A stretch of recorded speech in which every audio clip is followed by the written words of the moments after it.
ഞാൻ പഠിച്ച സ്കൂള് ഈ തത്തപ്പള്ളി മുന്നോട്ട് വന്നവരെ ഞാൻ ഈ സ്കൂളിലാണ് പഠിച്ചത്. ഞാൻ അല്പം ആ കാലത്തെ കുറിച്ചൊന്ന് ചിന്തിച്ച് നോക്കിയപ്പോൾ ദൈവം ഈ സ്കൂളിലെ പഠിത്തം ഒരു പ്രത്യേക വഴിത്തിരിവിലേക്ക് നടത്തി ഞാനിന്ന് ആയിരിക്കുന്നതിൽ മുഖ്യ പങ്കുണ്ട്. അതിന്റെ കാരണം ഞാൻ ഏതാണ്ട് 4-5 ക്ലാസ്സിൽ പഠിക്കുന്നത് വരെ വെറും ആവറേജ് സ്റ്റുഡൻ്റ് ആയിരുന്നു ക്ലാസ്സിൽ. തന്നെയുമല്ല 7ാം ക്ലാസ്സിൽ ഞാൻ നോക്കുന്നുണ്ട് ഓണപരീക്ഷയ്ക്ക് അന്ന് മറ്റു വിഷയങ്ങൾക്കൊക്കെ ജയിച്ചു. എന്നാൽ കണക്ക് പരീക്ഷയ്ക്ക് മാത്തമാറ്റിക്സിന് 50-ൽ 14 മാർക്ക് കിട്ടി തോറ്റുപോയി. എന്നാൽ എൻ്റെ മാതാവ് വളരെ പ്രാർത്ഥിക്കുന്ന ഒരു വ്യക്തിയായിരുന്നു, ഒരു കത്തോലിക്ക വിശ്വാസിയായിരുന്നു തന്നെ. ഞാൻ തിരിച്ച് വീട്ടിൽ ചെന്നപ്പോൾ എൻ്റെ മാതാവ് എന്നെ അടിച്ചില്ല, പക്ഷേ ഒരു 4-5 മണിക്കൂർ കണ്ടിന്യൂസ് ആയിട്ട് എനിക്ക് ഓരോ കാര്യങ്ങളും പറഞ്ഞ് എന്നെ ഉപദേശിച്ചു കൊണ്ടിരുന്നു. ആ ഉപദേശം എൻ്റെ ജീവിതത്തിൽ വലിയൊരു വഴിത്തിരിവായിരുന്നു. ഞാൻ പിന്നീട് പഠിക്കുക എന്നുള്ളത് വലിയൊരു വെല്ലുവിളിയായി ഏറ്റെടുത്തു, പ്രത്യേകിച്ച് മാത്തമാറ്റിക്സ് എന്ന സബ്ജക്റ്റിനോട്. അന്ന് എനിക്ക് മാത്തമാറ്റിക്സ് എന്ന സബ്ജക്റ്റിനോട് ഏറ്റവും വലിയ ദേഷ്യമുണ്ടായി. അന്ന് ഞാനൊരു പ്രതിജ്ഞ എടുത്തു, ഈ മാത്തമാറ്റിക്സ് നിന്നെ ഞാൻ കീഴടക്കുമെന്ന്.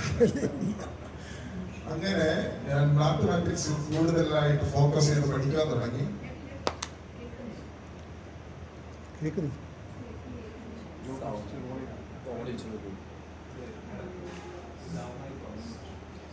മാത്തമാറ്റിക്സിൽ അന്ന് മുതൽ ഞാൻ കൂടുതലായി ഫോക്കസ് ചെയ്ത് പഠിക്കാൻ തുടങ്ങി. ഓണപരീക്ഷയ്ക്ക് 50-ൽ 14 കിട്ടിയ എനിക്ക് ക്രിസ്മസ് പരീക്ഷയ്ക്ക് 50-ൽ 48. ഞാൻ 7ാം ക്ലാസ്സിൽ ഫസ്റ്റായി, 8ാം ക്ലാസ്സിലും സ്കൂളിലെ ഫസ്റ്റായി, 9-ലും സ്കൂളിലെ ഫസ്റ്റായി, 10-ലും സ്കൂളിലെ ഫസ്റ്റായി. ഞാൻ 1979 ഇവിടുന്ന് SLC പാസ്സാകുമ്പോൾ അതാണ് SLC അന്നാണ് ആദ്യമായിട്ട് 10ാം ക്ലാസ് വരെ അപ്ഗ്രേഡ് ചെയ്യുന്നത്. 1979 SLC ആദ്യത്തെ ബാച്ച്.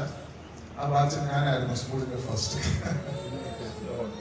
അത് മറ്റു സബ്ജക്റ്റുകളെയൊക്കെയും വളരെ നന്നായിട്ട് കൈകാര്യം ചെയ്യുവാനായിട്ടുള്ള പ്രാഗൽഭ്യം ദൈവം എനിക്ക് നൽകി.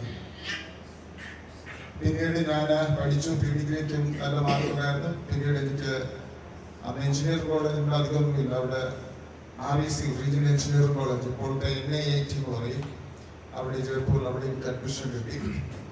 അവിടെ വെച്ച് പഠിച്ചുകൊണ്ടിരിക്കുമ്പോൾ അതിൻ്റെ ഫൈനൽ ഇയർ ആയിരിക്കുന്ന സമയത്താണ് അവിടെ ഫോറിൻ സ്റ്റുഡൻസ് ഒക്കെ ഉണ്ട്. സാമ്പിയയിൽ നിന്ന് വർഗത്തിലുള്ള ഒരാള് അവിടെ പഠിക്കാൻ വന്നത്. അദ്ദേഹം എൻ്റെ ഹോസ്റ്റലിൻ്റെ എൻ്റെ റൂമിൻ്റെ അടുത്ത് തന്നെയാണ് താമസിച്ചിരുന്നത്.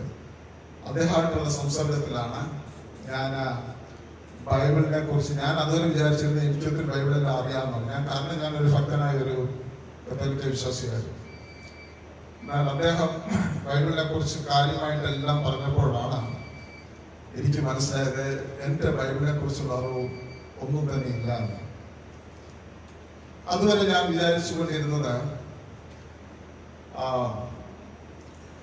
ഞാൻ സ്വർഗത്തിൽ പോകാൻ തക്കോണം വലിയ ഭക്തനൊന്നുമല്ല, ഞാൻ നരകത്തിൽ പോകാൻ തക്കോണം മൊത്തം വലിയ കഠിന പാപങ്ങളൊന്നും ചെയ്തിട്ടുമില്ല. ഞാൻ ഇതിൻ്റെ ഇടയ്ക്കുള്ള പർഗറ്റോറി അല്ലെങ്കിൽ ശുദ്ധീകരണ സ്ഥലം എന്ന് പറയുന്ന സ്ഥലത്ത് പോയി കുറച്ച് നാൾ അവിടെ മറ്റുള്ളവരൊക്കെ കൂതാശയൊക്കെ ചെയ്ത് കഴിയുമ്പോൾ രക്ഷോട്ട് പോകുന്നുള്ള ധാരണയിലായിരുന്നു ജീവിച്ചിരുന്നത്.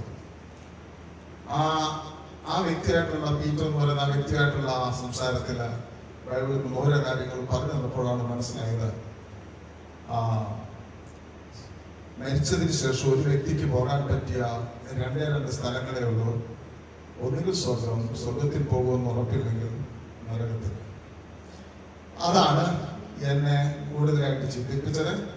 പിന്നീട് എനിക്ക് മനസ്സിലായി എൻ്റെ സ്വന്തം കഴിവുകൊണ്ട് പ്രയത്നമുണ്ടോ ദൈവത്തിന്റെ ആ ഹോളി സ്റ്റാൻഡേർഡിൽ എത്തുവാൻ, ദൈവം നിശ്ചയിച്ചിരിക്കുന്ന സ്റ്റാൻഡേർഡിൽ ജീവിക്കുവാൻ, പരിശുദ്ധനായി ജീവിക്കുവാൻ, ജീവിച്ച ദൈവത്തെ തൃപ്തിപ്പെടുത്തിക്കൊണ്ട് മരിക്കുവാൻ എനിക്ക് സാധ്യമല്ലായിരുന്നു.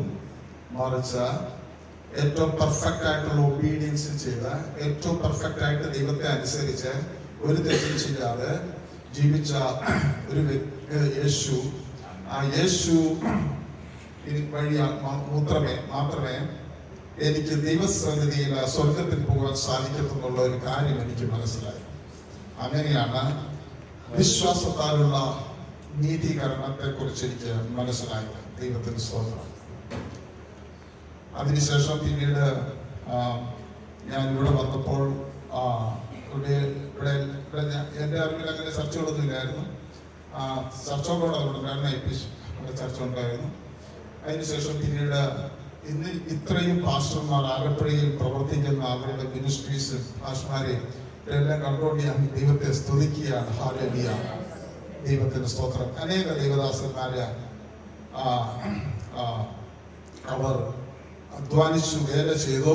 ഇന്ന് ഇത്രത്തോളം ഈ ആലപ്പുഴയ്ക്ക് വേണ്ടി പ്രാർത്ഥിക്കുവാൻ, ആലപ്പുഴയെ ദൈവത്തിന്റെ കരങ്ങൾ താങ്ങുവാൻ തക്കവണ്ണം ഇത്രയും ദേവദാസന്മാരുണ്ട്. ദൈവത്തിന് സ്തോത്രം. ഇത് വീണ്ടും ഹല്ലേലൂയ വർദ്ധിച്ചു വരുന്ന അളവിൽ മുന്നോട്ട് പോകും. ദൈവത്തിന് സ്തോത്രം. ഹല്ലേലൂയ. ദൈവമായ കർത്താവ് നമ്മെ അനുഗ്രഹിക്കട്ടെ. എന്നെ ദൈവം വിളിച്ചിരിക്കുന്നത് ഒരു ഇവാഞ്ചലിസ്റ്റ് എന്നുള്ള രീതിയിലാണ്, ഇവാഞ്ചലിസ്റ്റ് ആയിട്ടാണ്. ഞാൻ സെക്യുലർ ജോലി ചെയ്യുന്നു. അതോടൊപ്പം എന്നെ വിളിച്ചിരിക്കുന്ന ഒരു ഇവാഞ്ചലിസ്റ്റ് ആയിട്ട് മുന്നോട്ട് പോകുവാനാണ്.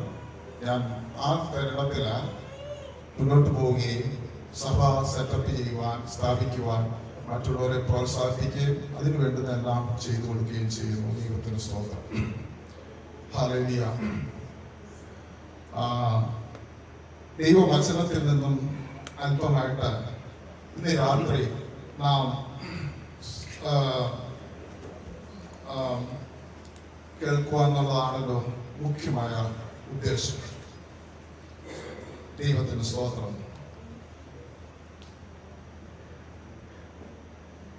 ഇന്ന് രാത്രി ദൈവത്തിന്റെ ആത്മാവ് നമ്മോട് ഇടപെടുമെന്ന് ഞാൻ വിശ്വസിക്കുന്നു. നിങ്ങൾ ശ്രദ്ധയോടുകൂടി സമയമിരിക്കുക. നമ്മുടെ എല്ലാത്തിൻ്റെയും എല്ലാമായിരിക്കുന്ന യേശു ക്രിസ്തുവിനെ ഉയർത്തുക എന്നുള്ളതാണ് ശരിക്കും ദൈവവചന പോഷണം എന്ന് പറയുന്നത്. യേശുവിനെ ഉയർത്തുമ്പോൾ തിരുവെഴുത്തില് യേശുവുണ്ട്. അപ്പോൾ ശരിക്കും ദൈവവചന പോഷണം എന്ന് പറഞ്ഞാൽ ഈ തിരുവെഴുത്തിലുള്ള യേശുവിനെ ഉയർത്തി പൊക്കിപ്പിടിച്ച് കാണിക്കുകയാണെങ്കിൽ ഹല്ലേലൂയ, അത് കേൾക്കുന്നവരുടെ ഹൃദയം കത്തിക്കൊണ്ടിരിക്കും. നിങ്ങൾക്കറിയാം, ഉയർത്തെഴുന്നേൽപ്പിന് ശേഷം യേശുവിന്റെ 2 ശിഷ്യന്മാർ, ക്ലേപ്പാവും അദ്ദേഹത്തിന്റെ ഭാര്യയാണെന്ന് സങ്കല്പിക്കപ്പെടുന്നു, യെരൂശലേമിൽ നിന്ന് എമ്മൗസിലേക്ക് നടന്നു യാത്ര പോവുകയാണ്. അപ്പോൾ യേശു അവരുടെ കൂടെ നടന്നു. നിങ്ങൾക്ക് ആ കാര്യം അറിയാവുന്നതുകൊണ്ട് ഞാൻ കൂടുതൽ അങ്ങോട്ട് പോകുന്നില്ല. എന്റെ കുറുവാക്യം അതല്ല. എന്നാൽ അപ്പോൾ അവർക്കത് മനസ്സിലായത് അത് ഉയർത്തെഴുന്നേറ്റ യേശുവാണെന്ന്. യേശു അവരോട് തിരുവെഴുത്തുകളിൽ നിന്നും തന്നെ കുറിച്ചുള്ളത് എന്ന് പറഞ്ഞാൽ യേശുവിനെ കുറിച്ചുള്ളത് തിരുവെഴുത്തുകളിൽ നിന്നും പറഞ്ഞുകൊണ്ടിരുന്നു. അവർ വളരെ ഉത്സാഹത്തോടുകൂടി, ഇൻട്രസ്റ്റോടുകൂടി കേട്ടു. പിന്നീട് അവർ അവരുടെ വീട്ടിൽ ചെന്നു. അപ്പം മുറിച്ചുകൊണ്ട് സമയത്താണ് അവരെ കണ്ണു തുറന്നത്. അപ്പോഴാണ് അത് യേശുവാണെന്ന് മനസ്സിലായത്. പെട്ടെന്ന് യേശു പ്രത്യക്ഷനായ ശേഷം അവന്റെ ആ കമന്റ് നാം ഒന്ന് ശ്രദ്ധിക്കണം. അവൻ നമ്മോട് അവര് പറഞ്ഞത് ലൂക്കോസിന്റെ സുവിശേഷം അതിന്റെ 24-ാമത്തെ അധ്യായത്തിൽ അതിന്റെ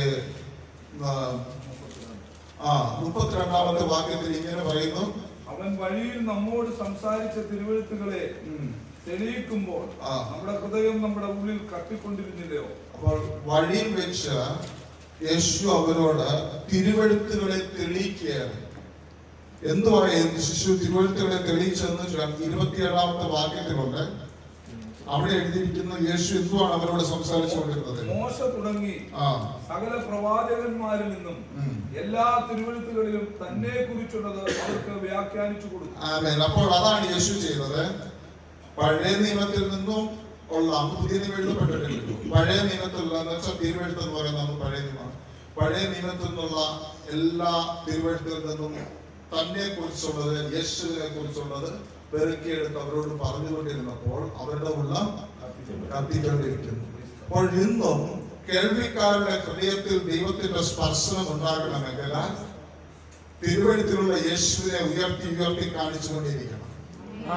എത്രയും ഉയർത്തി ഉയർത്തി കാണിച്ചുകൊണ്ടിരിക്കുന്നു അത്രയും ആളുകൾ ഹല്ലേലൂയ ദൈവത്തോട് അടുത്തുകൊണ്ടിരിക്കും. എന്നെ ഉയർത്തിയാൽ ഞാൻ എല്ലാവരും എന്നിലേക്ക് ആകർഷിക്കും. അപ്പോൾ പ്രാസംഗികന്റെ ചുമതല ഇതാണ്, എങ്ങനെയെങ്കിലും യേശുവിനെ ഉയർത്തുക. ഞാൻ യേശുവിനെ ഉയർത്തുന്ന രീതി ഒന്ന് ഉയർത്തുന്ന രീതി വന്ന് ശുപാർശ ഉയർത്തുന്ന രീതി വന്ന്, പക്ഷേ നമുക്ക് ഓരോരുത്തർക്കും കിട്ടിയ ദൈവിക വെളിച്ചത്തില്ല നാം ധ്യാനിച്ചുകൊണ്ടിരിക്കുമ്പോൾ ഈ യേശു ഈ ദൈവത്തിന്റെ വചനം നമ്മോട് ഇടപെടും. ഈ ദൈവത്തിന്റെ വചനത്തെ കുറിച്ച് പറയുന്നത് ജീവനും ഭക്തിക്കുമായതൊക്കെ ഇതിലുണ്ട്. ദൈവത്തിന്റെ സ്തോത്രം. അപ്പോൾ ഈ ദൈവത്തിന്റെ വചനം എനിക്ക് നൽകിയിരിക്കുന്ന പ്രകാശം അനുസരിച്ച് ഞാൻ ഉയർത്തുകയാണെങ്കിൽ ഹല്ലേലൂയ ബാക്കിയുള്ളത് ദൈവം പ്രവർത്തിച്ചുകൊണ്ട്. ഹല്ലേലൂയ ദൈവത്തിന്റെ സ്തോത്രം. ഇന്ന് രാത്രിയില് അല്പമായിട്ട് ഞാൻ പറയുവാൻ ആഗ്രഹിക്കുന്നത്, കർത്താവായ യേശു ക്രിസ്തു നമ്മുടെ പാപത്തിന് വേണ്ടി മരിച്ചു, നമ്മുടെ രോഗത്തിന് വേണ്ടി വേദന അനുഭവിച്ചു.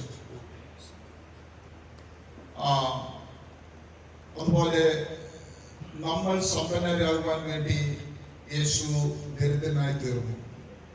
നമ്മുടെ സമാധാനത്തിനായുള്ള ശിക്ഷ യേശുവിന്റെ മേലായി. യേശു ഈ ലോകത്തേക്ക് വന്നപ്പോൾ പറഞ്ഞത്, ഞാൻ നിങ്ങൾക്ക് സമൃദ്ധിയായ ഒരു ജീവൻ നൽകാൻ വേണ്ടി വന്നു. സമൃദ്ധിയായ ജീവൻ, അല്ലെങ്കിൽ ഗ്രീക്കിൽ സോയി ലൈഫ് എന്ന് പറയുന്ന സമൃദ്ധിയായ ജീവൻ. അതിൻ്റെ അകത്ത് എല്ലാം ഉണ്ട്. പാപമോചനമുണ്ട്, നമുക്ക് സമാധാനപരമായ ജീവിതമുണ്ട്, നമുക്ക് ദാരിദ്ര്യത്തിന്റെ ദുഃഖത്തിന്റെയും അനുഭവത്തിലൂടെ കടന്നു പോകാം. പക്ഷെ അത് എല്ലാ കാലവും ആ ഒരു ജീവിതമല്ല ദൈവം നമ്മളെ കുറിച്ച് ഉദ്ദേശിക്കുന്നത്. ഇപ്പോഴുള്ള അല്പമായ ഞാൻ ചിലർ ഇങ്ങനെ ഒരിക്കലും വിചാരിക്കേണ്ട, ഇപ്പോഴുള്ള കഷ്ടത ഇതെന്റെ ജീവിത അവസാനം വരെ ഉണ്ടാവും, ഇപ്പോഴുള്ള ഈ രോഗം എന്റെ ജീവിത അവസാനം വരെ ഉണ്ടാവും. അതല്ല ദൈവം നമ്മെ കുറിച്ച് ഉദ്ദേശിക്കുന്നത്. ഇതിനെല്ലാം ഇതൊക്കെ ഒരു താൽക്കാലികം മാത്രം ഉണ്ടെങ്കിൽ, പക്ഷേ ഇതിനെ അതിജീവിക്കുന്ന, രോഗികൾക്ക് സൗഖ്യം കൊടുക്കുന്ന, സമാധാനമില്ലാത്തവർക്ക് സമാധാനം കൊടുക്കുന്ന, നമ്മുടെ എളിയ ദരിദ്ര അവസ്ഥയിൽ നിന്ന് നമ്മളെ സമ്പന്നരാക്കുന്ന ആ അവസ്ഥയിലേക്ക് നമ്മെ കൊണ്ടുവരുന്ന ഒരു ജീവിതമാണ് സമൃദ്ധിയായ ജീവൻ. ആ ഒരു സമൃദ്ധിയായ ജീവനിലേക്ക് ജീവൻ നൽകുവാൻ വേണ്ടി യേശു ഒത്തിരി ചെയ്തു. ദൈവത്തിന് സ്തോത്രം. യേശു ജനിക്കുന്നതിന് ഏതാണ്ട് 800 വർഷങ്ങൾക്ക് മുമ്പ് ജീവിച്ച ഐശ്യ എന്ന പ്രവാചകൻ തന്റെ ക്രൂശീകരണത്തെ കുറിച്ച് വളരെ സൂക്ഷ്മമായി അവിടെ പ്രവചിച്ചു. അവിടുത്തെ ഏതാനും ചില വാക്യങ്ങൾ ഞാൻ വായിക്കുവാൻ ആഗ്രഹിക്കുന്നു. ഐശ്യ പുസ്തകം അതിന്റെ 53-ാമത്തെ അധ്യായം. അവിടെ എഴുതിയിരിക്കുന്നത് എന്നാൽ 53-ാം അധ്യായത്തിന്റെ 4-ാമത്തെ വാക്യം വായിച്ചു.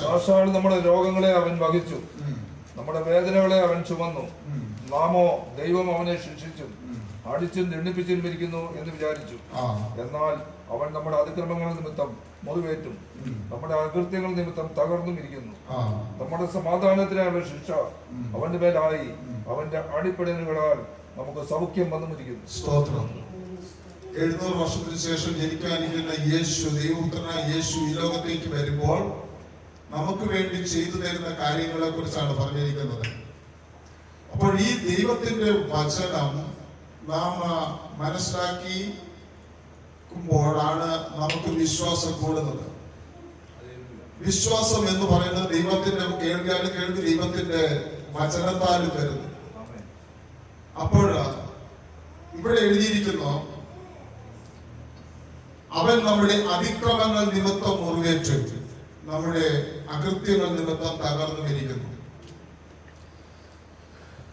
നമ്മുടെ പാപത്തിനായുള്ള ശിക്ഷ യേശുവിന്റെ മേലായി, നമ്മുടെ സമാധാനത്തിനായുള്ള ശിക്ഷ യേശുവിന്റെ മേലായി. പിന്നീട് നാം അത് രണ്ടും, നമ്മുടെ പാപത്തിനായുള്ള ശിക്ഷ യേശുവിന്റെ മേലായി എന്ന് പറയുമ്പോഴാണ് യേശു ഒറിജിനലിൽ വിശുദ്ധനായിരുന്നു, പരിശുദ്ധനായിരുന്നു. നാം ഒറിജിനലി പാപികളായിരുന്നു. വിശുദ്ധനായ പരിശുദ്ധനായ ദൈവവും പാപിയായ മനുഷ്യനെ തമ്മിൽ യാതൊരു ബന്ധമില്ലാതിരുന്നപ്പോൾ ഈ പരിശുദ്ധനായ ദൈവം ഈ ലോകത്തേക്ക് വന്നു. ഈ ലോകത്തേക്ക് യേശു വന്നപ്പോൾ യേശുവിനെ ഇൻട്രൊഡ്യൂസ് ചെയ്ത സ്നാപകയോഹന്നാൻ പറഞ്ഞത്, ഇതാ ലോകത്തിന്റെ പാപങ്ങളെ ചുമക്കുന്ന ദൈവത്തിന്റെ കുഞ്ഞാട്. ഇത് കേട്ട യഹൂദന്മാർക്ക് അതെന്താണെന്ന് മനസ്സിലായി. കാരണം അവർക്ക് അവരുടെ റിലീജിയന്റെ പ്രകാരം അവരുടെ പാപങ്ങൾ താൽക്കാലികമായി ക്ഷമിക്കപ്പെടുന്നതിന് ദൈവം ഒരു കാര്യം അവരെ ഏൽപ്പിച്ചിരുന്നു. നിങ്ങളുടെ അതുവരെ ചെയ്ത പാപം ക്ഷമിക്കപ്പെടുവാൻ വേണ്ടി ഒരു ഊനമില്ലാത്ത കുറ്റവും കുറവൊന്നും ഇല്ലാത്ത ഒരു കുഞ്ഞാടിനെ പുരോഹിതന്റെ അടുത്ത് കൊണ്ടുവരിക. എന്നിട്ട് പാപിയായ ഏത് വ്യക്തിക്കാണ് പാപമോചനം ആവശ്യമായിട്ടുള്ളത്, ആ വ്യക്തി തന്റെ കരം ഈ കുഞ്ഞാടിന്റെ മേൽ, യാടിന്റെ മേൽ വെക്കുക. അപ്പോൾ സിംബോളിക്കായിട്ട് ഈ വ്യക്തിയുടെ പാപം ഈ കുഞ്ഞാടിലേക്ക് പകരപ്പെടും. അങ്ങനെ കുഞ്ഞാട് പാപിയായി തീരുന്നു. അങ്ങനെ പാപത്തിന്റെ ശിക്ഷയായ മരണം, അഥവാ കുഞ്ഞാട് മരിക്കുന്നു. അങ്ങനെ ഈ വ്യക്തി പാപത്തിൽ നിന്ന് മോചിക്കപ്പെടുന്നു. അതിനൊരു പകരക്കാരൻ മനുഷ്യ പറ്റത്തുള്ള ഇന്നസെന്റ് ആയിട്ടുള്ള ഈ കുഞ്ഞാട്. ഇതിവർ വർഷങ്ങളായി ചെയ്തുകൊണ്ടിരിക്കുകയാണ്. അപ്പോൾ ഇങ്ങനെ ചെയ്തുകൊണ്ടിരിക്കുന്ന ജനങ്ങളോട് സ്നാപകയോഹന്നാൻ പറയുകയാണ്, ഇതാ നിങ്ങളുടെ ഒരു ആളുടെ മാത്രം പാപമല്ല, ലോകത്തിന്റെ മുഴുവൻ പാപങ്ങളെ ചുമക്കുന്ന ദൈവത്തിന്റെ കുഞ്ഞാടിത്. ഹല്ലേലൂയ. 2 കൊരിന്ത്യർക്കുള്ള ലേഖനം അതിന്റെ 5-ാമത്തെ അധ്യായം അതിന്റെ അവസാനത്തെ വാക്കിൽ ആകയാൽ ഞങ്ങൾ ക്രിസ്തുവിന് വേണ്ടി സ്ഥാനാർത്ഥികളായി പാപമറിയാത്തവനെ നാം അവനിൽ ദൈവത്തിന്റെ നീതിയാകേണ്ടതിന് അവൻ നമുക്ക് വേണ്ടി പാപമാക്കി. സ്തോത്രം. പാപം അറിയാത്തവനെ, ഒരു പാപവും യേശു അറിഞ്ഞിരുന്നില്ല. അവൻ പരിശുദ്ധനായിരുന്നു. എന്നാൽ നാം പാപികളായിരുന്നു. പാപം അറിയാത്തവനെ നാം അവനിൽ ദൈവത്തിന്റെ നീതി ആകേണ്ടതിന് അവൻ നമുക്ക് വേണ്ടി പാപമാക്കി. ഹല്ലേലൂയ. കാൽവരിയിൽ യേശു ക്രൂശിൽ കിടന്ന സമയത്ത് ലോകത്തിന്റെ മുഴുവൻ പാപം ഏറ്റുകൊണ്ട് യേശു ക്രൂശിൽ കിടക്കുമ്പോൾ, അതിനു മുമ്പ് ഈ ലോകത്ത് യേശു ജീവിച്ചിരുന്നപ്പോഴൊക്കെയും ദൈവത്തെ പിതാവേ എന്ന് അഭിസംബോധന ചെയ്തുകൊണ്ട്, എന്നെ കാണുന്ന പിതാവിനെ കാണുന്നു എന്നൊക്കെ പറഞ്ഞ പിതാവും പുത്രൻ എന്നുള്ള ബന്ധത്തിൽ ആയിരുന്നു അഡ്രസ് ചെയ്തുകൊണ്ടിരുന്നത്. എന്നാൽ ലോകത്തിന്റെ മുഴുവൻ പാപവും തന്നിലേക്ക് ഒരു നിമിഷം വന്നപ്പോൾ പരിശുദ്ധനായ ദൈവത്തിന് തന്റെ പുത്രനാണെങ്കിലും ആ ബന്ധം വിച്ഛേദിക്കേണ്ടി വന്നു. പിതാവ് തന്റെ മുഖം തിരിച്ചു കളഞ്ഞു. അതുവരെ പിതാവേ എന്ന് വിളിച്ചുകൊണ്ടിരുന്ന യേശു ആ സമയത്ത് ക്രൂശിൽ കിടന്നുകൊണ്ട് പറയുകയാണ്, എന്റെ ദൈവമേ നീ എന്നെ കൈവിട്ടതെന്തേ. അതാര് പറയേണ്ട പ്രാർത്ഥനയാണെന്നറിയാമോ? ദൈവമായിട്ട് ബന്ധം വിച്ഛേദിക്കപ്പെട്ട പാപത്താൽ ദൈവമായിട്ട് ബന്ധം വിച്ഛേദിക്കപ്പെട്ട പാപികളായ നാം ഓരോരുത്തരും പറയേണ്ടുന്ന ആ പ്രാർത്ഥനയാണ് യേശു അവിടെ പറഞ്ഞത്. കാരണം ലോകത്തിന്റെ മുഴുവൻ പാപവും ആ യേശുവിൽ വന്നപ്പോൾ പാപിയായ യേശുവായിട്ടുള്ള ബന്ധം പിതാവിന് വിച്ഛേദിക്കേണ്ടി വന്നു. യോഹന്നാന്റെ സുവിശേഷം 3:16 നമുക്ക് എല്ലാവർക്കും അറിയാം തന്റെ ഏകജാതനായ പുത്രനിൽ വിശ്വസിക്കുന്നവന് അവരും നശിച്ചു പോകാതെ നിത്യം ജീവിക്കേണ്ടതിന് ദൈവം അവനെ നൽകുവാൻ തക്കവണ്ണം. അവിടെയാണ് നാം ഓർക്കേണ്ടത്. ഞാനിങ്ങനെ പറയാറുണ്ട്, എനിക്ക് എന്റെ ഒരു പ്രിയപ്പെട്ട മകനുണ്ട് എന്ന് സങ്കല്പിക്കുക. ഞാൻ ഏറ്റവും സ്നേഹിക്കുന്ന എന്റെ ഒരേ ഒരു മകനാണെന്ന് വിചാരിക്കുക. എന്നാൽ എന്റെ അടുത്ത ഒരു അയൽവാസി ഒരു ദുഷ്ടനാണ്. അതും ദുഷ്ടതയല്ലാതെ ഒന്നും ചെയ്തിട്ടില്ല. ആ ദുഷ്ടന് വേണ്ടി എന്റെ മകനെ ബലിയാടാക്കുവാൻ ഏതെങ്കിലും ഒരു പേരൻസ് തയ്യാറാകും. യോഹന്നാൻ സുവിശേഷം 3:16 എഴുതിയിരിക്കുന്നത്, ഏൽപ്പിച്ചു കൊടുത്തു തന്റെ പുത്രനെ എന്തിനു വേണ്ടി? ഹല്ലേലൂയ, ഏൽപ്പിച്ചു കൊടുത്തു എന്ന് പറഞ്ഞാൽ ആ ബന്ധം വിച്ഛേദിച്ചു. ഹല്ലേലൂയ. അങ്ങനെ ആ ബന്ധം വിച്ഛേദിക്കപ്പെട്ട അവസ്ഥയിൽ യേശു നിലവിളിക്കുകയാണ്, എന്റെ ദൈവമേ നീ എന്നെ കൈവിട്ടതെന്ന്. എന്തിനാണെന്നറിയാമോ? യാതൊരു വിധത്തിലും പിതാവായ പരിശുദ്ധനായ ദൈവമായിട്ട് ബന്ധം പുലർത്താൻ കഴിയാതിരുന്ന നമുക്ക് പറയാൻ ഒരു ചാൻസ് തരികയാണ്, എന്റെ പിതാവേ നീ എന്നെ ഇത്രമാത്രം സ്നേഹിക്കാൻ എന്റെ. ഹല്ലേലൂയ. നാം ഇന്ന് നമ്മുടെ പിതാവിനെ, ദൈവത്തെ പിതാവെ എന്ന് വിളിച്ചുകൊണ്ട് അഭിസംബോധന ചെയ്യുവാൻ കഴിയുന്നുവെങ്കിൽ നമ്മുടെ ഉള്ളം യേശുവിനോട് ദൈവത്തിന്റെ സ്തോത്രം. ആ ഐസിയ പുസ്തകം അതിന്റെ 59-ാമത്തെ തന്നെ എഴുതിയിരിക്കുന്നു, സാക്ഷാൽ നമ്മുടെ രോഗങ്ങളെ ചുമന്നു, തങ്ങളുടെ വേദനകളെ ചുമന്നു. ഹല്ലേലൂയ. അപ്പോൾ യേശു നമ്മുടെ പാപത്തിന് വേണ്ടി മാത്രമല്ല, രോഗത്തിനും വേണ്ടി അവന് വേണ്ടുന്നതെല്ലാം ചെയ്തു. ഒരു കാര്യത്തിൽ ഞാനത് പറയാം. പീലാത്തോസ് യേശുവിനെ വിചാരണ ചെയ്യുന്ന സമയത്ത് പീലാത്തോസിന് അറിയാമായിരുന്നു യേശു മരണകരമായ ഒരു കുറ്റവും ചെയ്തിട്ടില്ല എന്ന്. അതുകൊണ്ട് പീലാത്തോസിന് എങ്ങനെയെങ്കിലും യേശുവിനെ മരണത്തിന് ഏൽപ്പിച്ചു കൊടുക്കാതെ വിടണമെന്നുള്ള വലിയ ആഗ്രഹമുണ്ടായിരുന്നു. മാത്രമല്ല തന്റെ ഭാര്യയെ തന്നോട് പറഞ്ഞു, ഇവൻ നീതിമാനാണ്, ഇവനെ വിട്ടയക്കാനായിട്ട്. എന്നാൽ ഈ യഹൂദന്മാർ ഒട്ടും സമ്മതിക്കാതെ വന്നപ്പോൾ യേശു വിചാരിച്ചു, ഞാൻ സാധാരണ ക്രൂശിക്കുവാനാണ് ഒരാളെ വിചാരണ ചെയ്യുന്നതെങ്കിൽ ചാട്ടുവാറിന് അടിക്കേണ്ടെന്ന് ആവശ്യമില്ല, നേരെ ക്രൂശിലേക്ക് ക്രൂശിക്കാനായിട്ട് ഏൽപ്പിച്ചു കൊടുത്താൽ മതി. എന്നാൽ യേശു വിചാരിച്ചു, ഇതിനെ ചാട്ടുകാരൻ അടുപ്പിച്ചിട്ട്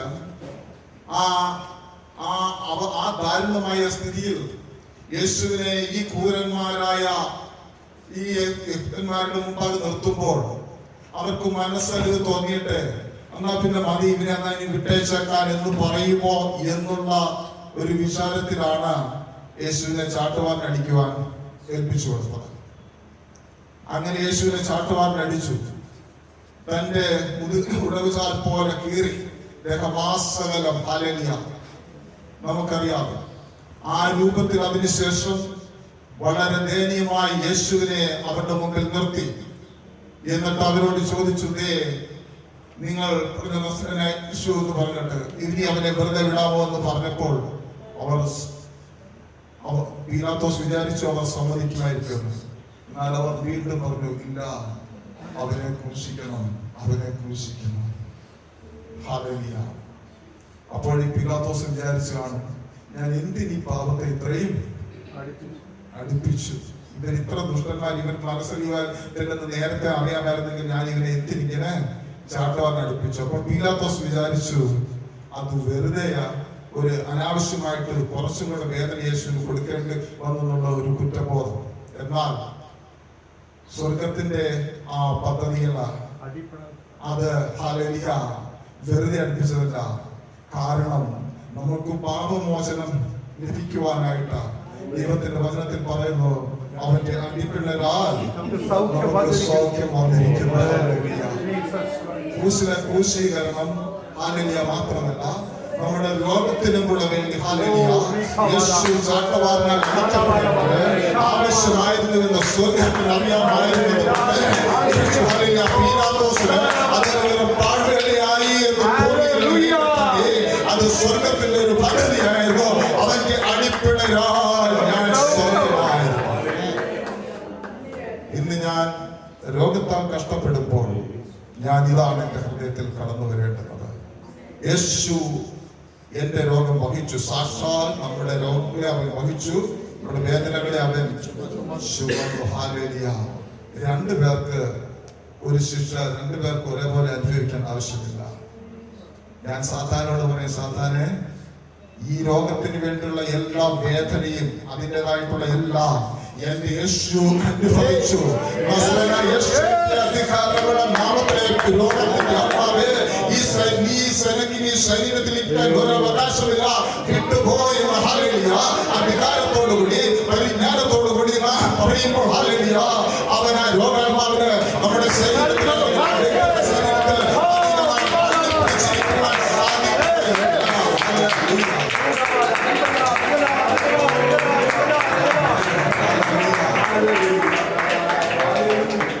സത്യമറിയും, സത്യം നിങ്ങളെ സ്വതന്ത്രരാക്കുകയും ചെയ്യും. ഹല്ലേലൂയ. ദൈവത്തിന് സ്തോത്രം. ഹല്ലേലൂയ. അവന്റെ പരിജ്ഞാനത്താൽ അവന്റെ ദിവശക്തി നമ്മുടെ ജീവന് ഭക്തിക്കും ആധാരമായിട്ടുള്ള എല്ലാത്തിനും അപ്പൊ അവന്റെ പരിജ്ഞാനത്താൽ ഈ ഒരു അറിവ് നമുക്ക് ലഭിക്കേണ്ടതെന്നാണ് ആവശ്യം. അപ്പോൾ തിരുവചനം ഇങ്ങനെ നോക്കിയാണെങ്കിൽ ദൈവം നമുക്ക് എങ്ങനെ വിശ്വാസത്തോടു കൂടി പ്രാർത്ഥിക്കണമെന്ന് പറയുവാൻ നമുക്ക് ആലോചന തന്നുകൊണ്ട് വിശ്വാസം നമ്മളെ വർദ്ധിപ്പിക്കും. ഈ വചനത്തെ അതിന്റെ ഇന്റർപ്രിട്ടേഷൻ, അതിന്റെ ശരിക്കുള്ള ഇന്റർപ്രിട്ടേഷൻ മനസ്സിലാക്കുമ്പോഴാണ് ഇതെന്റെ തൊട്ടടുത്താണല്ലോ ഇരിക്കുന്ന രോഗസൗഖ്യം. ഹല്ലേലൂയ. പിന്നീട് അവന്റെ ശിരസിൽ മുൾമണി വെച്ചപ്പോൾ അവിടെ പറയുന്നത് നമ്മുടെ സമാധാനത്തിനായുള്ള ശിക്ഷ അവന്റെ മേലായി. ഹല്ലേലൂയ. ഇന്ന് സമാധാനമില്ലാതെ കുടുംബത്തിൽ ഹല്ലേലൂയ കലഹമായി കുഞ്ഞുങ്ങൾ ഹല്ലേലൂയ അവർ മൂലം ബുദ്ധിമുട്ടി അപ്പാടെ നാം വിരൽ പിടിച്ചു നടക്കുന്ന ഒരു അനുഭവം ആണെങ്കിൽ ദൈവത്തിന്റെ വചനം പറയുന്നു നമ്മുടെ സമാധാനത്തിനായുള്ള ശിക്ഷ അവൻ വഹിച്ചു. ഹല്ലേലൂയ. അടിച്ചു. ഹല്ലേലൂയ.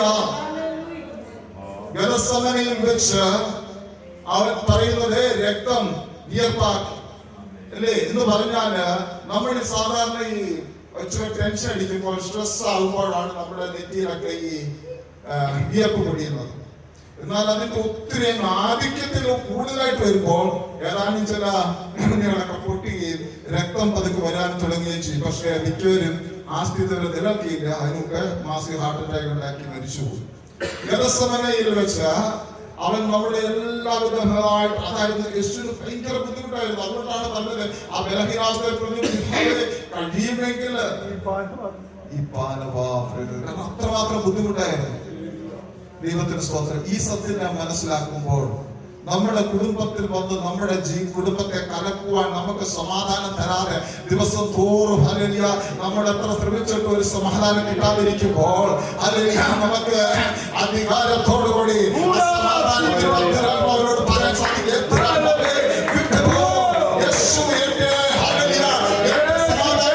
ശിക്ഷ യേശു വഹിച്ചു.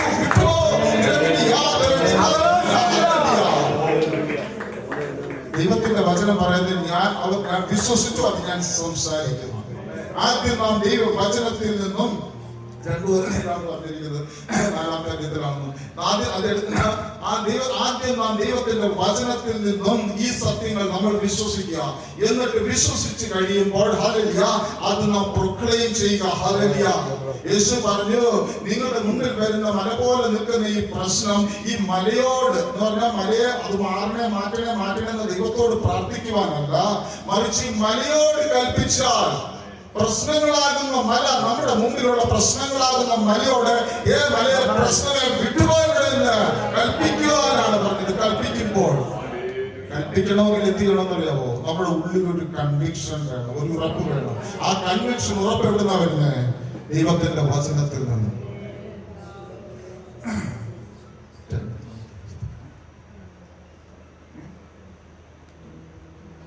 actually. എന്റെ സമയം ഇവിടെ കുറച്ചു നേരങ്ങളിൽ എന്നാൽ അത്യാവശ്യമായിട്ട് എനിക്കൊരു കാര്യം പറയാനുള്ളതുകൊണ്ട് ഒരു സ്വല്പം കൂടെ നീണ്ടുപോയാൽ ക്ഷമിക്കും. ഓക്കെ. കാരണം ഞാൻ ഇവിടെ ആദ്യം ഉദ്ദേശിച്ചത്, എനിക്ക് ഞാൻ കുറച്ചുകൊണ്ടപ്പോൾ ഉദ്ദേശിച്ചത് വേറൊരു കാര്യത്തെ പറ്റി ഒരു അല്പമായിട്ട് പുറത്തോടെ പറയാൻ വേണ്ടിയാണ്. യേശു നമ്മുടെ പലരും പറയും യേശു ഈ ജനറേഷണൽ കേസ് അല്ലെങ്കിൽ പിതാക്കന്മാർ വഴി ഉണ്ടായ ചില അകൃത്യങ്ങൾ, അതിനുവേണ്ടി യേശു ചെയ്ത ചില കാര്യങ്ങൾ കൂടി ഒന്ന് പറഞ്ഞിട്ട് നാം ഒരല്പം കൂടി നാം ആ വിശ്വാസത്തോടു കൂടി ഇന്നൊരു സ്റ്റെപ്പ് എടുത്ത ആളുകളെ പ്രാപിച്ചിട്ട് പോകണമെന്നാണ് ഞാൻ ആഗ്രഹിക്കുന്നത്. അതുകൊണ്ട് ഒരല്പം കൂടി അതെന്ന് വിശദീകരിക്കണമെങ്കിൽ ഒരല്പം സമയം ഉണ്ടാകുമെന്ന്. യെശയ്യായുടെ പുസ്തകം അതിന്റെ 53-ാമത്തെ അധ്യായം അതിന്റെ 5-ാമത്തെ വാക്യം ഒന്ന് വായിക്കാം.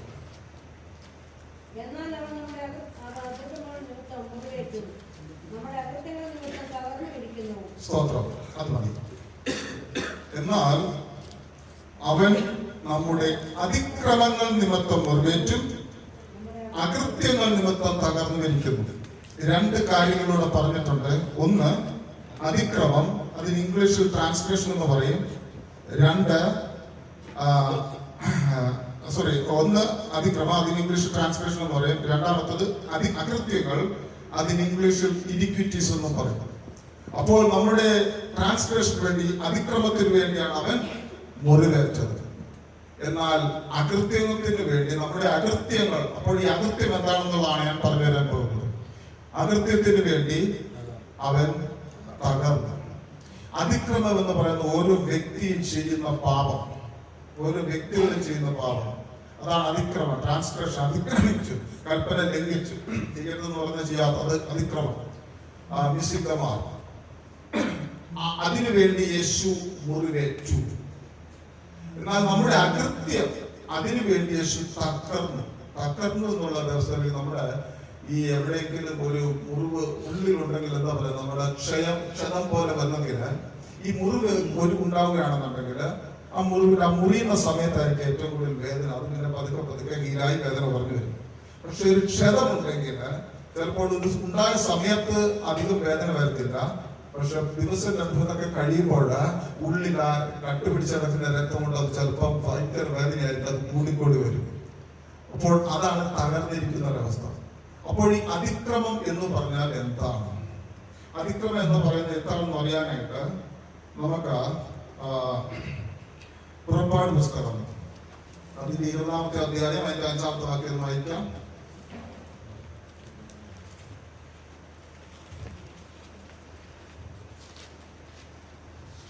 അവയെ നമസ്കരിക്കുകയോ സേവിക്കുകയോ ചെയ്യരുത്.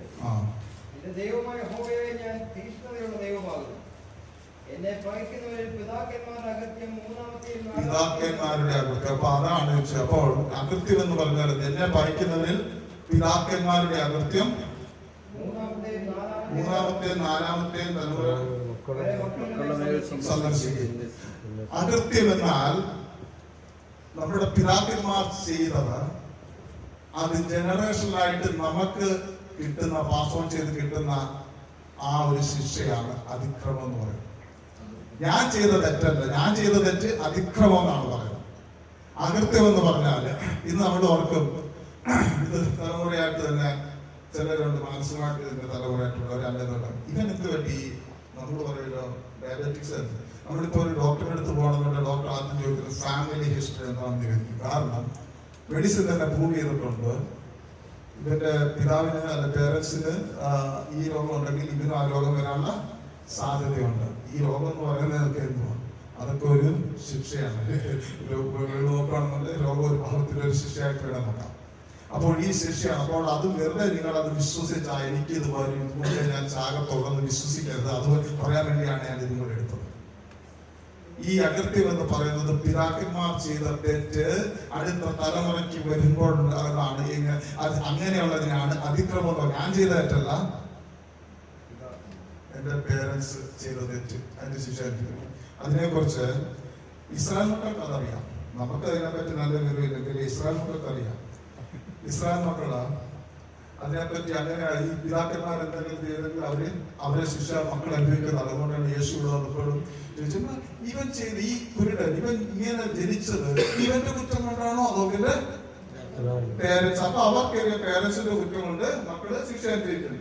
തന്നെ അവർക്ക് നല്ലോണം അറിയാം. എസെക്കിയേലിന്റെ പുസ്തകം 18-ാം അധ്യായത്തിന്റെ എന്താ എഴുതിയിരിക്കുന്നത്? എസെക്കിയേൽ 18-ന്റെ 1-2.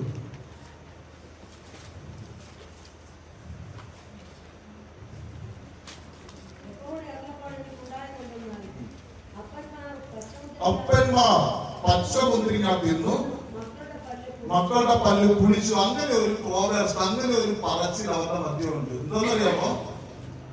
അപ്പന്മാർ പച്ചമുന്തിരിങ്ങ പൊളിച്ചു.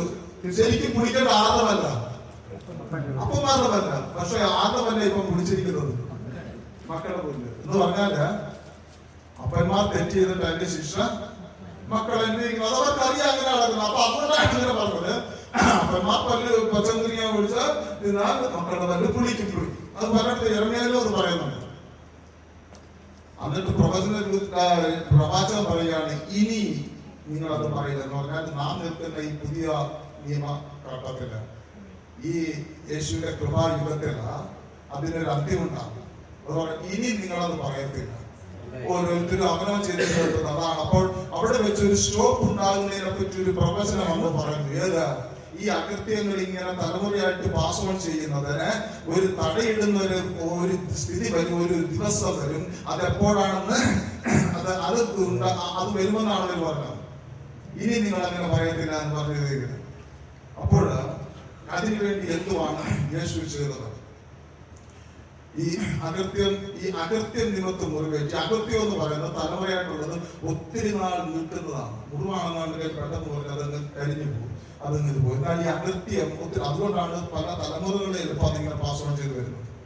എന്നാൽ ഇന്ന് നാം ദൈവവചനം ശ്രമിക്കുമ്പോൾ ഹല്ലേലൂയ, യേശു അതിനുവേണ്ടി എന്താണ് ചെയ്തതെന്നാണ് നാം ഒന്ന് മനസ്സിലാക്കുന്നത്.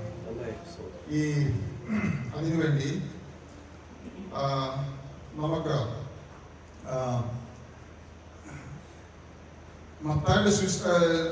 യോഹന്നാന്റെ സുവിശേഷം 19-ാം അധ്യായമാണ്.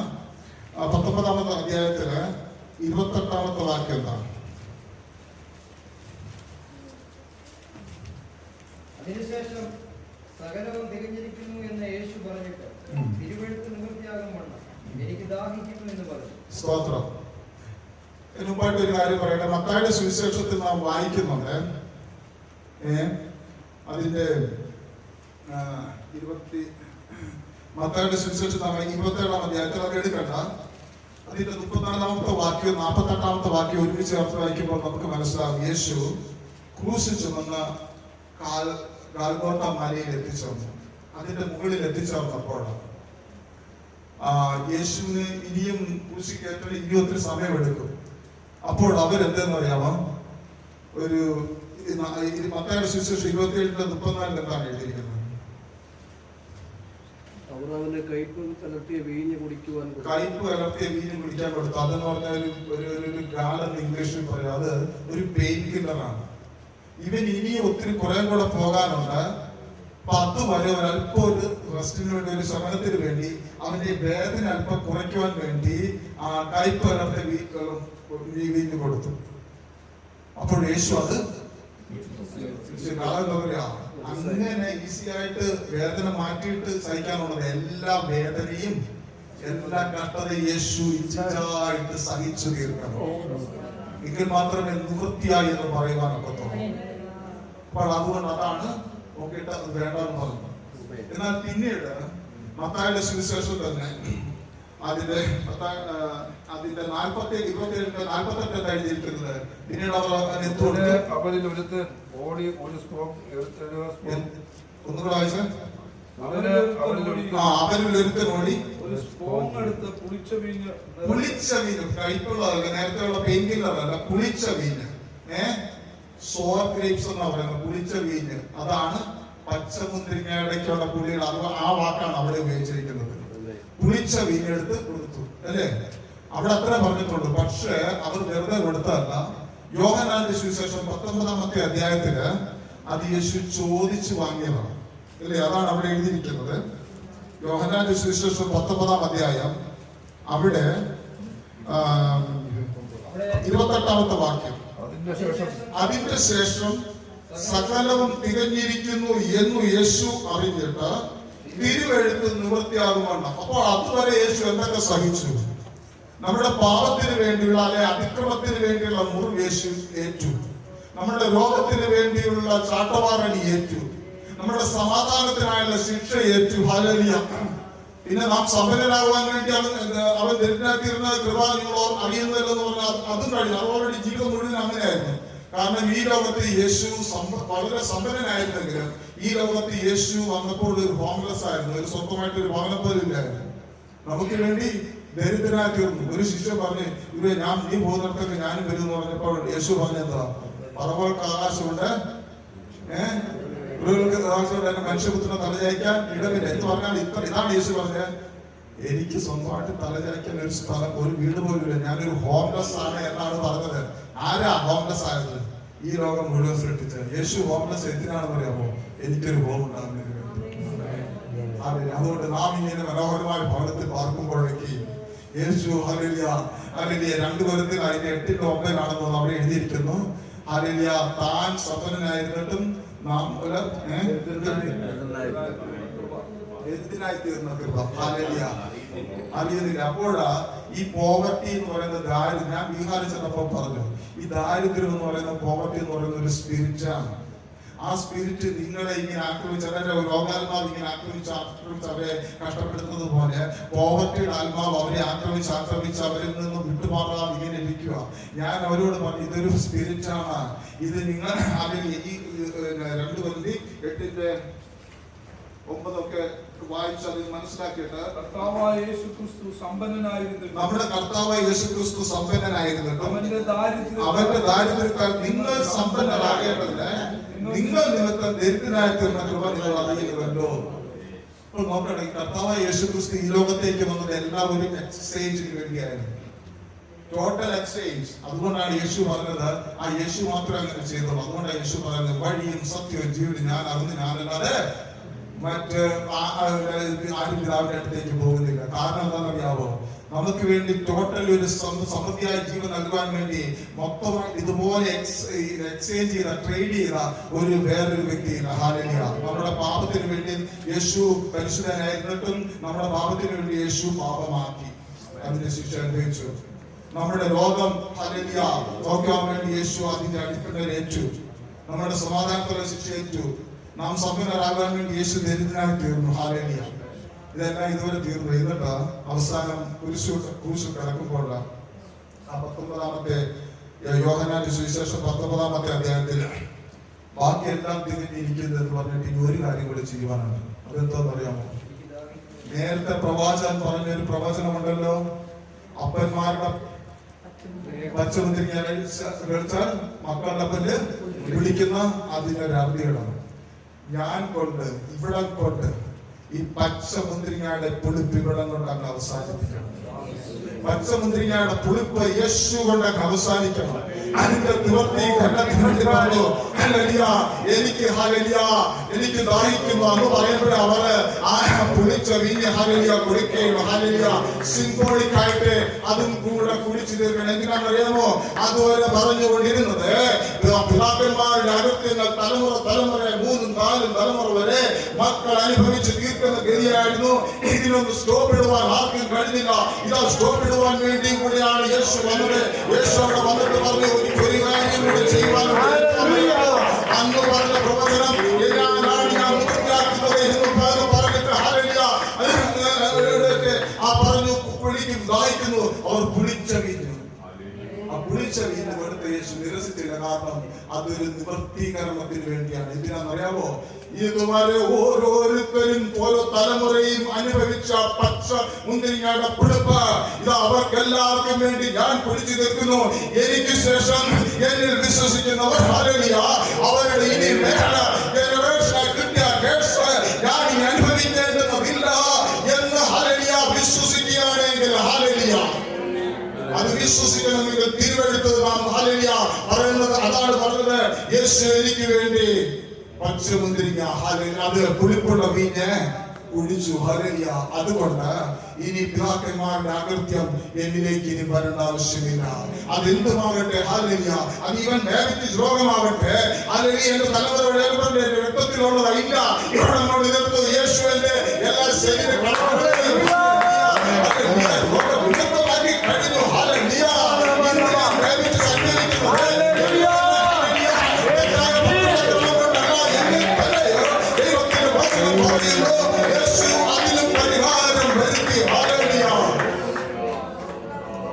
ദൈവത്തിന് സ്തോത്രം.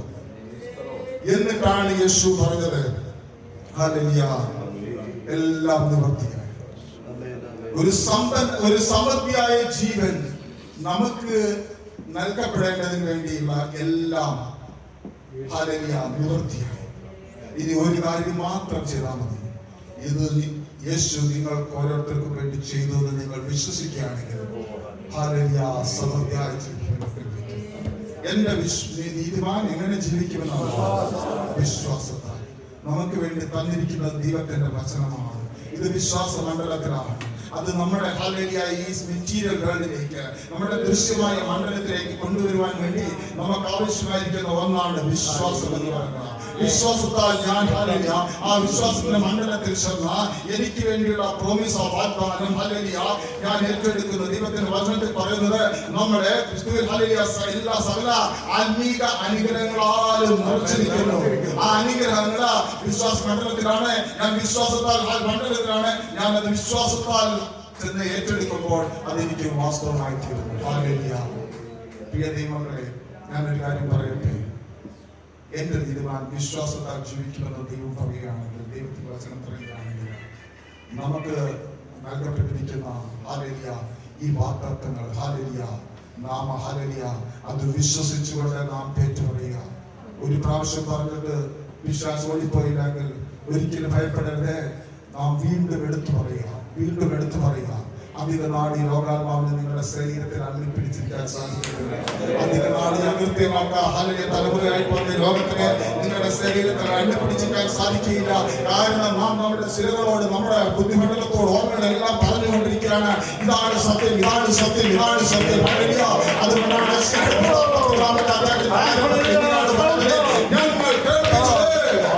വിശ്വസിച്ചു, ഹല്ലേലൂയ, ഇതാണ് ദൈവം പഠിപ്പിക്കുന്നത്. നിങ്ങൾക്ക് വേണ്ടിയുള്ള എല്ലാം ദൈവം ചെയ്തു തീർത്തു. ഹല്ലേലൂയ. ലേഖനത്തിൽ അത് തന്നെയാണ് പറഞ്ഞത്. ഹല്ലേലൂയ, ദൈവത്തിന് സ്തോത്രം. ലേഖനത്തിൽ പറയുന്നത് അത് തന്നെയാണ്. ലേഖനം അതിന്റെ സ്തോത്രം. എന്റെ സമയം തീർന്നത് എനിക്കറിയാം. അതിന്റെ രണ്ടാമത്തെ അധ്യായത്തിന്റെ 9-ാമത്തെ വാക്യത്തിൽ പറയുന്നു, അവനിലല്ലോ ദൈവത്തിന്റെ സർവ്വസമ്പൂർണ്ണതയും എല്ലാ വാഴ്ചയ്ക്കും അധികാരത്തിനും തലയായ അവനെ നിങ്ങൾ പരിപൂർണ്ണരായിരിക്കുന്നു. ഹല്ലേലൂയ. വിശ്വാസത്തോടുകൂടി, ഹല്ലേലൂയ, നാം അത് ഏറ്റെടുക്കുക. ഹല്ലേലൂയ. എനിക്ക് വിടുതൽ ലഭിച്ചിരിക്കുന്നു എന്ന, ഹല്ലേലൂയ, ഹല്ലേലൂയ. കൈയുയർത്തി നാം ദൈവത്തോട്